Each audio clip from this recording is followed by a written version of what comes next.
Hello students, welcome to the lecture on Liberalization, Privatization and Globalization, LPG. And after this lecture, we will be able to learn the following objectives.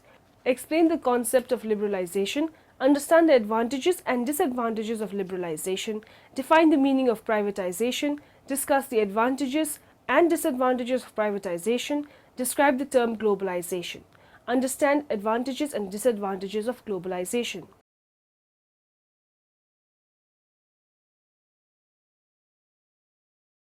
Let's start with the concept of liberalization, privatization and globalization, LPG. Globalization is a term that denotes this process of cross-fertilization.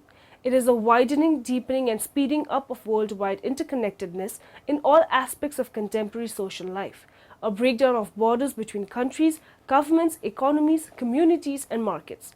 Globalization has economic, political, social, environmental and cultural dimensions. It is the intensification of cross-national economies, political, cultural, social and technological interactions that lead to the establishment of transnational structures and the integration of political and social processes.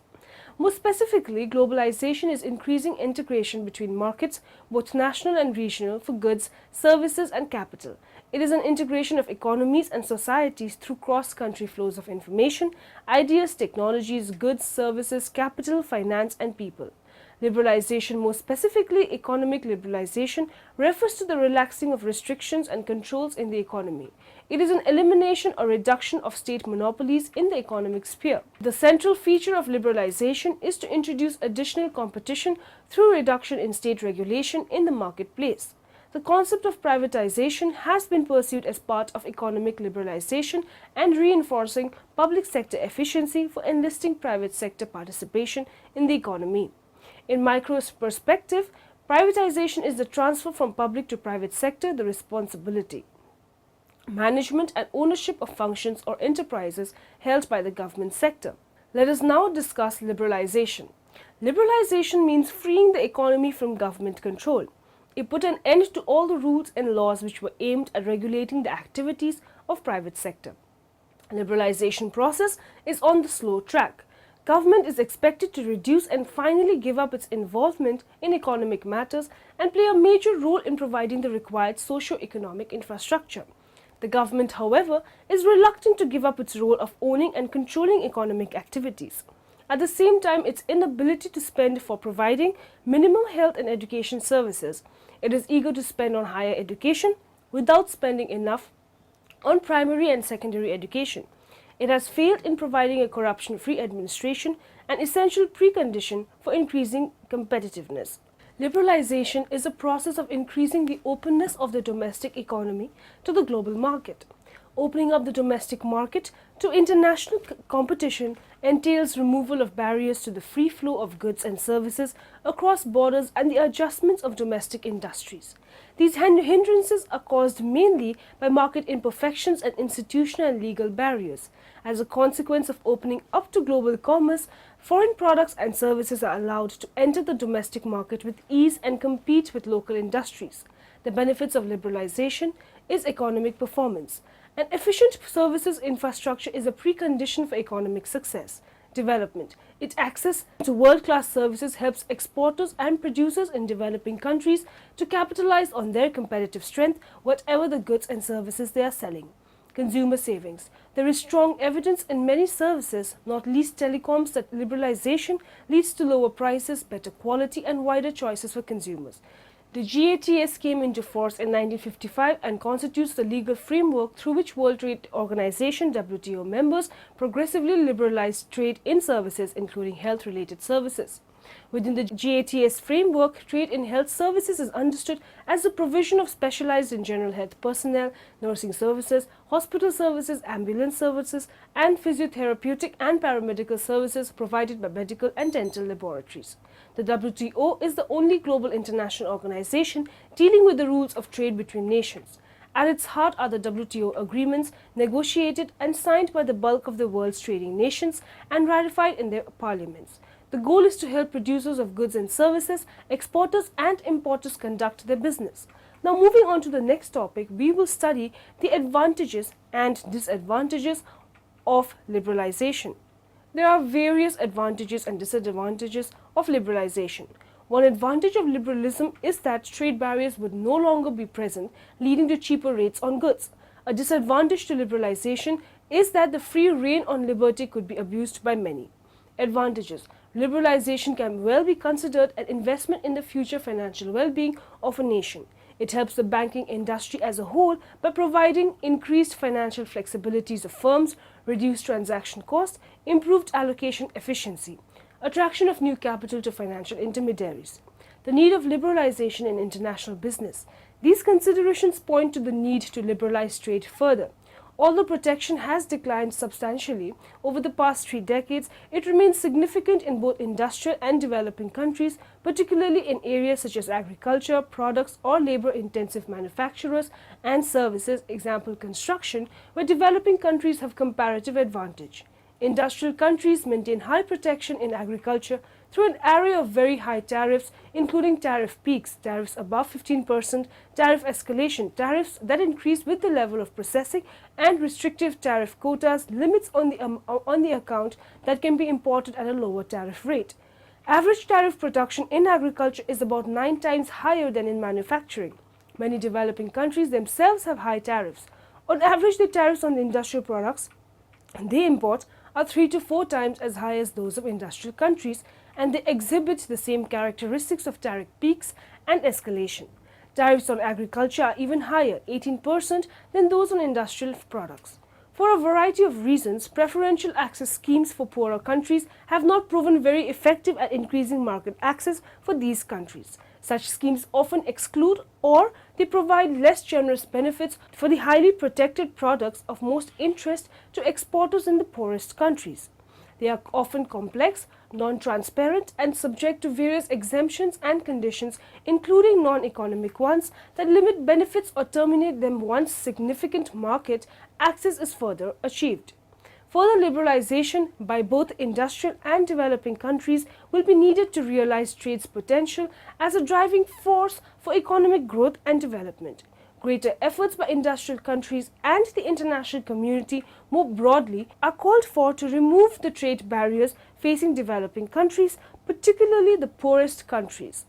Although quotas under the so-called multi-tier agreement are due to be phased out by 2005, a speedier liberalization of textiles and clothing and of agriculture is particularly important.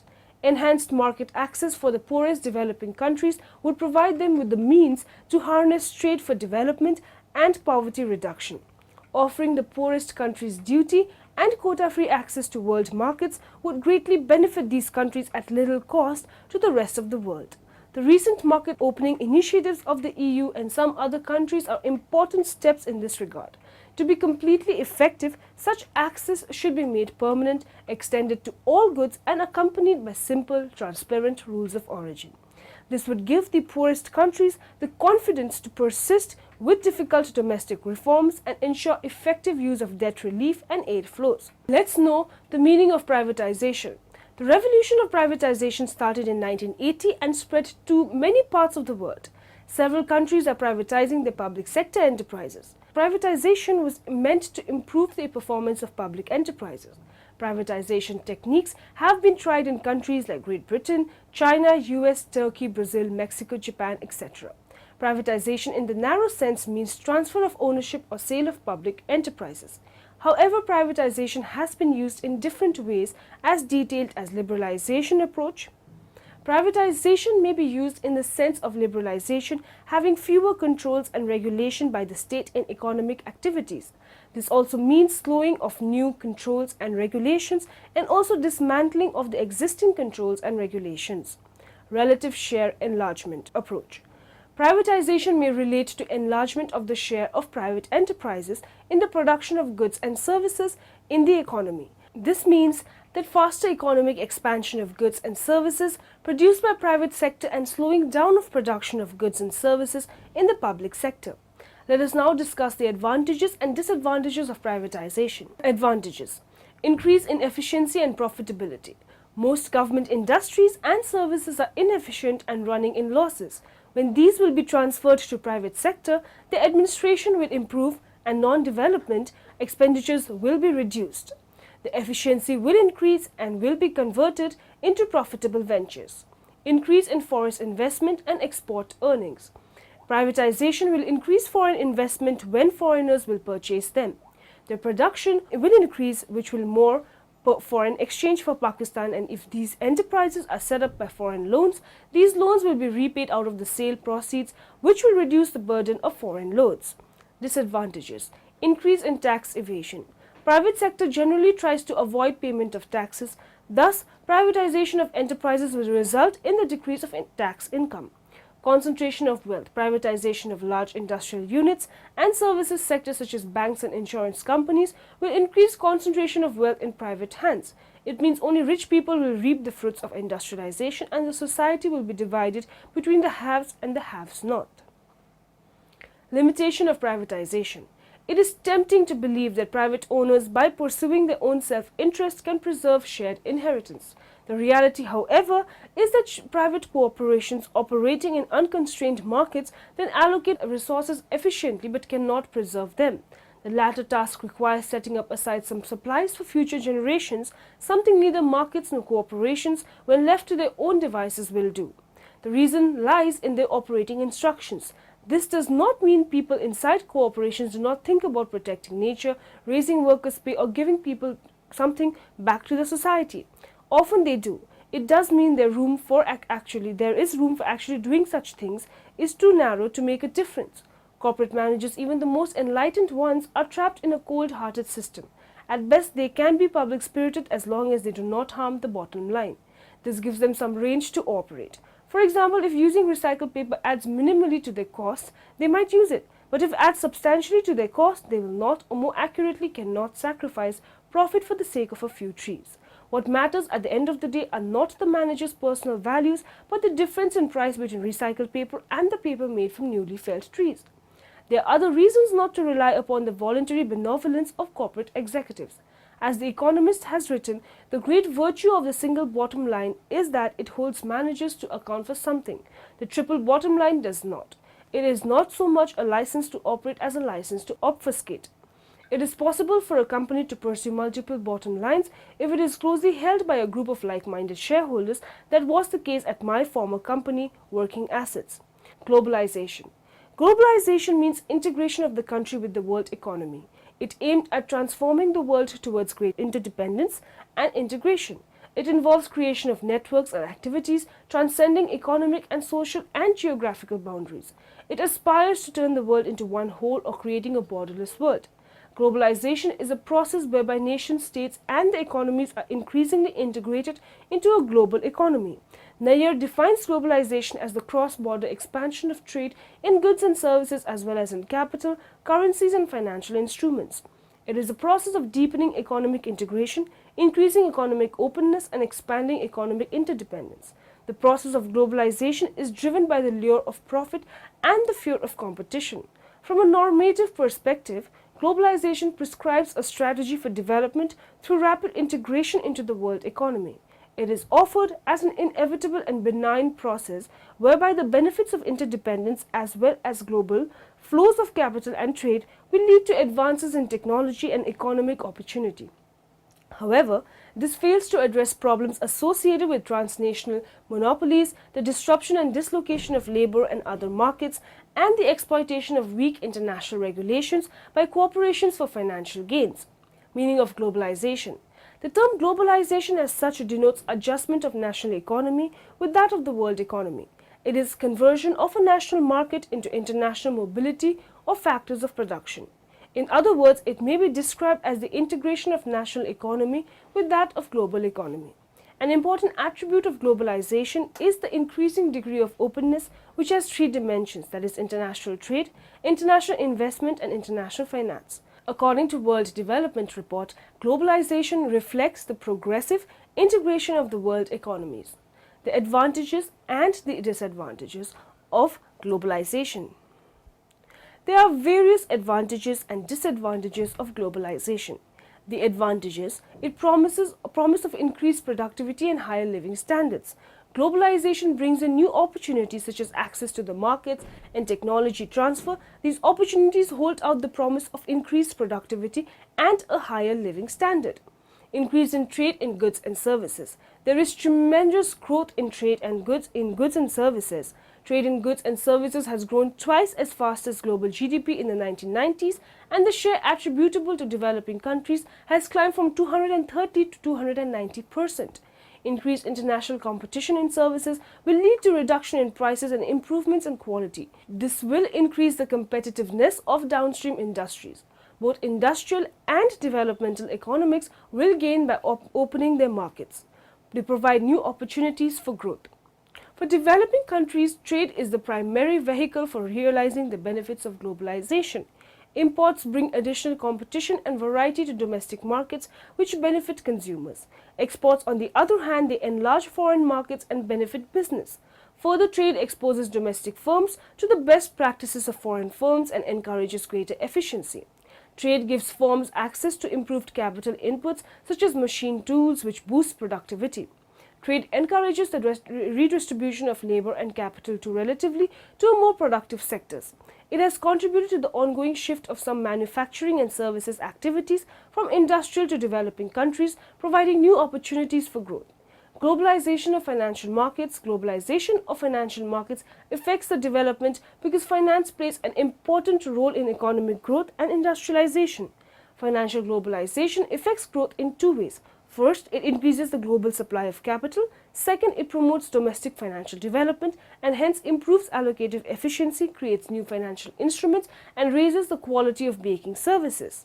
Impact on poverty. The fast growth and overall development resulting from liberalization, increased flow of trade, and capital could have a major impact on poverty. It is likely to reduce the number of people living in absolute poverty. Disadvantages of globalization.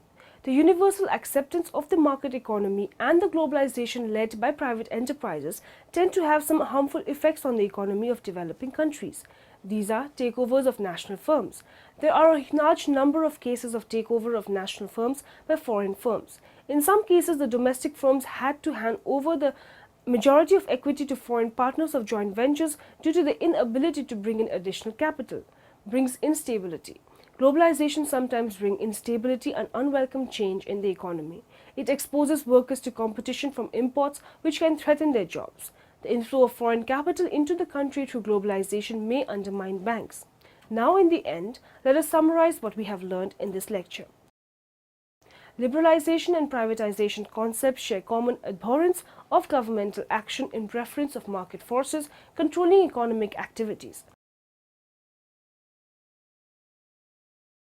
Non-traditional measures to impede trade are harder to quantify and access, but they are becoming more significant as traditional tariff protection and such barriers as import quotas decline.